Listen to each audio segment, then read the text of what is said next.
My name is Anna. I am 23 years old. I live in a small city called Riverdale with my father and my younger sister. I work in a small coffee shop in the city center. I like my job because I love meeting people and making coffee. But one morning, something very strange happened. It was a cold, rainy morning in October. I woke up early because I had an early shift at the cafe. When I checked my phone, I saw a message from my best friend Laura. It said, "Anna, please come to the train station today. I really need you. 11 a.m. platform 4. I didn't understand. Why did Laura want me to go to the train station? She didn't say anything else. I called her, but her phone was switched off. I looked at the clock. It was already 9 a.m. I only had 2 hours to get ready.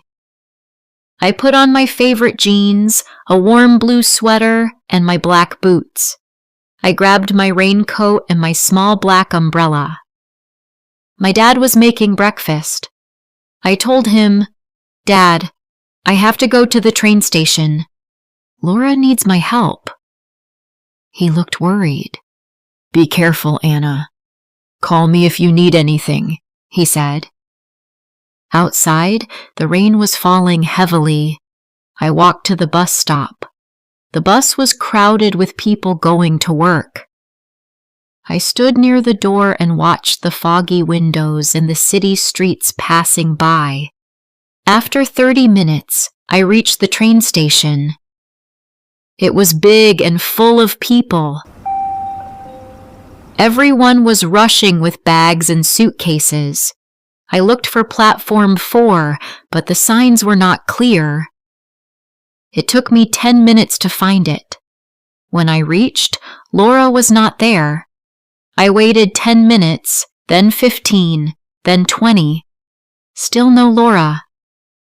I felt worried and confused. Then I saw a young boy sitting alone on a bench. He looked sad. I walked to him and said, "Hey, are you okay?" He looked up. His eyes were red, like he had been crying. "I lost my ticket," he said softly. "I don't know how to go home." I sat beside him. "My name is Anna. Maybe I can help you. What's your name?" He said his name was Tommy. He told me he was visiting his grandmother, but he dropped his ticket somewhere. He was scared to call his mom. I gave him a small chocolate from my bag and said, "Don't worry, we'll find a way." Just then, my phone rang. It was Laura. I answered quickly. "Laura, where are you?" Her voice was shaking. "Anna, where are you?" she said. "I'm at platform 4 waiting for you," I said. Laura gasped. "Oh no! I'm at platform 2. Please come quickly. I'm really scared." I looked at Tommy. "Wait here for a moment, okay? I'll be right back." Then I ran through the station. My shoes were wet, and my hair was damp from the rain. When I reached platform 2, I saw Laura sitting on the floor near a ticket machine. She looked so scared. "Laura," I called. She looked up and ran to me. She hugged me tightly.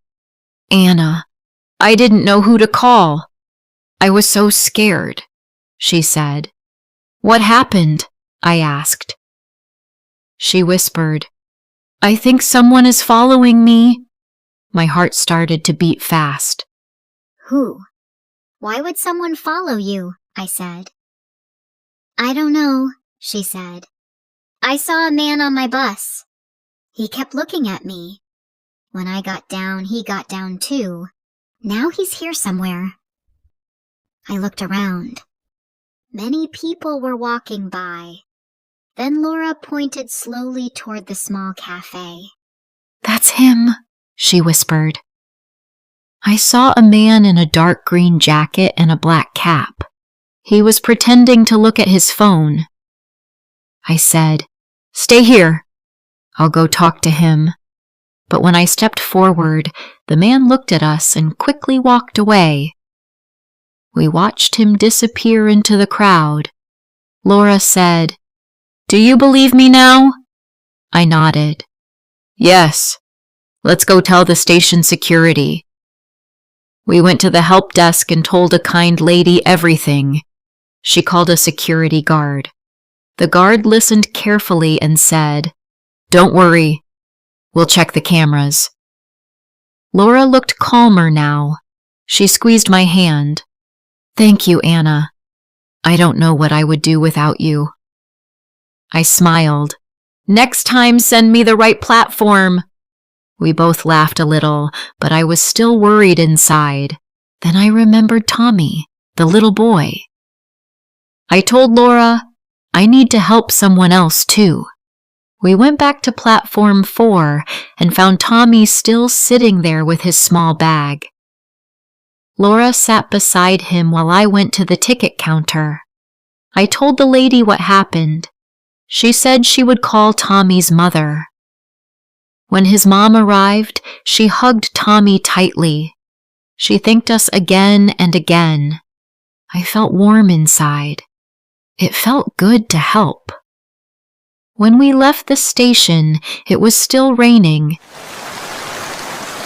Laura and I shared my umbrella and walked to a small cafe nearby. We sat and drank tea. Laura told me she thought the man might be her old boyfriend. He was angry when she left him. I said, "Don't worry. You're safe now. If he tries again, we'll call the police." Laura smiled weakly. "You're my best friend, Anna." I said, "Always." After tea, we took a taxi home. I felt tired but strong. So many things had happened in one day. When I reached home, my dad and sister were waiting. They hugged me tightly. I told them everything. Dad said, "You are my brave girl." My sister said, "I want to be like you one day." That night, I couldn't sleep well. My mind was full of thoughts. But I knew one thing. I was not alone. I had my family. I had my best friend. And I had a kind heart that liked to help people.